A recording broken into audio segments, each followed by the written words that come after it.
Wild Card Weekend. He's Chuck Esposito, Race and Sportsbook Director here at the wonderful Red Rock Casino Race and Sportsbook in Summerlin in Las Vegas. I'm Scott Spreitzer, and I like to hang out at the Red Rock quite a bit. Not too far away from there as far as being able to get here in 5 minutes or less usually. We're talking Wild Card Weekend in the NFL, but I want to wrap things up in college football, Chuck, and talk a little bit about next year's Heisman. You guys have a little bit of a different take, but first, national championship betting. We saw that line open as low as 1 in some of the shops that opened it early. We saw it get bet by sharps up to 3 rather quickly based on a lot of power rating stuff and all that. And then, of course, it dropped to 2.5 just about everywhere. How'd you guys end up doing on the championship game? You know, it was a situation where when Alabama took that 18-13 lead, I thought, here we go again, but right. Georgia was able to pull it out. It was funny, Scott, but you're right, absolutely right. The early action was clearly on Alabama, or on Georgia, excuse me. The Sharps did drive that game up to 3, but it was so one-sided as far as betting went. The public was all over Alabama and Nick Saban.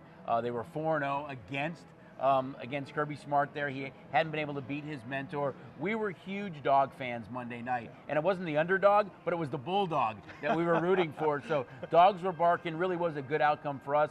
Key was really Georgia and under was best case scenario, especially with that score, able to kill some teasers as well. Phenomenal handle, great atmosphere in the book.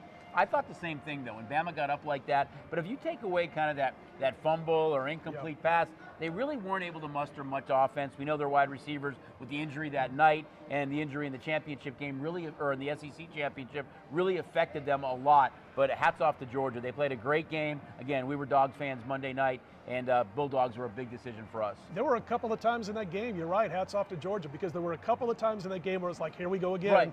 And they withstood that pressure. Field goals inside the 10 on 3 occasions. Yep. I think that was the big difference. And then Williams getting injured, like you said, that was in the second quarter, and already not having Mechie, and then you lose your leading receiver as far as amount of receptions on the year, I believe Williams was, and you lose him, and all of a sudden you're looking at, even as good as they are, you're looking at second-string wide receivers. And the game was such a dead under until right at the end, where it looked like it could go over, and sometimes that just happens. But I was really surprised. I thought with these two teams it would be a much closer, low-scoring game. Kind of got opened up late with the turnovers, but overall it was still a fun game, especially for the bettors, I think, for the books, and for the room itself.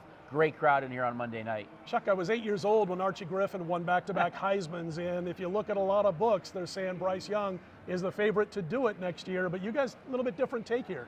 We thought the same thing. Only one guy's ever repeated as Heisman winner, and that's Archie Griffin. We know he goes down as one of the greatest collegiate players ever. But we have C.J. Stroud the favorite. I think when you look at his wide receivers and who he's going to have coming back, that offense just looks so potent to me, taking nothing away from Bryce Young. We just think it's tough to repeat. Everybody thought Tim Tebow would do it. He didn't do it. C.J. Stroud's the favorite at Station Casinos, everybody. Yeah, absolutely. I was watching, a lot of their games. I went back and was kind of looking at some stuff before their bowl game, because obviously prepping and handicapping for the Buckeyes bowl game, and I just said, man, this team looks like a serious player. They always are, but you know what I mean. They look like they're going to be a notch higher and better than they were last year. The way they looked in the Rose Bowl, God, it is just tough not to think that they could have some big years, and that should help C.J. Stroud. And that's my big thing about Alabama. It's not just a quarterback. It's not just what they do in the trenches or the fantastic coaching, but they have NFL-like receivers every year. Ohio State's going to have that next year with some seasoning, and I think they're going to be obviously a team that's going to contend. And there's not a huge difference. It's not like we made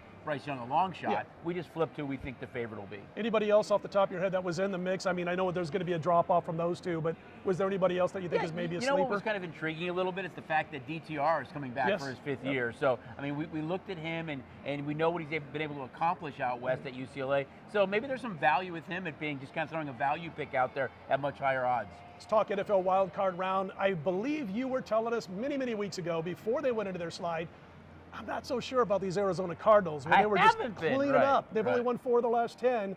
Your thoughts on that particular game? In this, they're getting the betting. At least we've heard, from a few people around town that they're getting the betting right now. Arizona plus the points. It's come down a little bit. Where do you guys sit on that game, and what are you looking at as far as the liability? It's strange. We're seeing a lot of dogs getting some love. I heard you and Tony kind of talk about it too, and what the dogs are hitting it over a 63% clip since 2017. They are getting some love. These two teams, each one of their opposition's home field. Stafford's turned the ball over a lot. Arizona, best road team in the league. 8-1, but I think it's really hurt them when Hopkins went down. To me, that's when their offense really changed. Sure. Without having Hopkins. I think it's going to be a very close, competitive game. I think a lot of the games this weekend are really, really good, but early action has been on the Cardinals in this game, getting points. And remember, a few weeks ago, even without Hop, they went to Dallas and pulled off a big upset. That's right. Where's your liability this week? I mean, we've got, a couple of games on Saturday, we got 3 on Sunday, and a Monday night playoff game, which is really cool. Where's your liability? It's hard to say right now. I mean, it's so early in the week. We've seen great handle. As you mentioned, though, we are seeing some dog play. Raiders, Patriots, of course, Arizona, San Francisco. You're seeing some dog play right now. I think all the matchups are competitive. First, though, it's Yay Sportsbooks.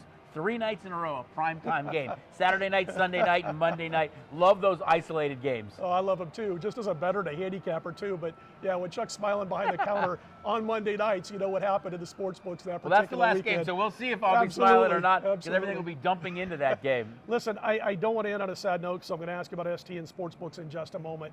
But I would be remiss, because he was a close friend to everybody in the Vegas radio community and the sports betting community, but I wanted to say RIP to our good friend Brian Blessing. I know you knew Brian too. Brian unfortunately passed away this past weekend, 64 years of age, and I know he'll be tuning in to the Buffalo Bills from above when their playoffs get going. But I just wanted to mention that, and we are going to miss, and we do miss Brian Blessing. Well, we absolutely will. Brian was more than a friend to me. He was like family. We did radio shows every week. We texted back and forth. He was close with my son as well. He sorely will be missed. Rest in peace, B. And if anybody's pulling strings for the Buffalo Bills this week, there's going to be a certain guy up there really tugging on those strings.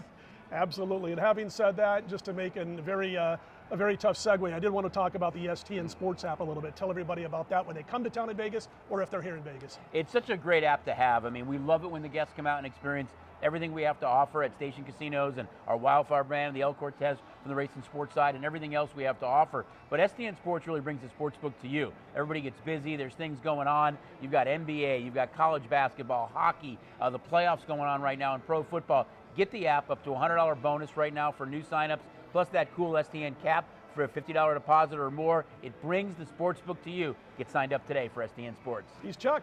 Check him out. Visit him at the Red Rock Station Racing Sportsbook. I'm Scott. We're going to see you next week. Let's put him in the win column, everybody. Let's make him frown a little bit at least. Come on. We'll see you next week, everybody.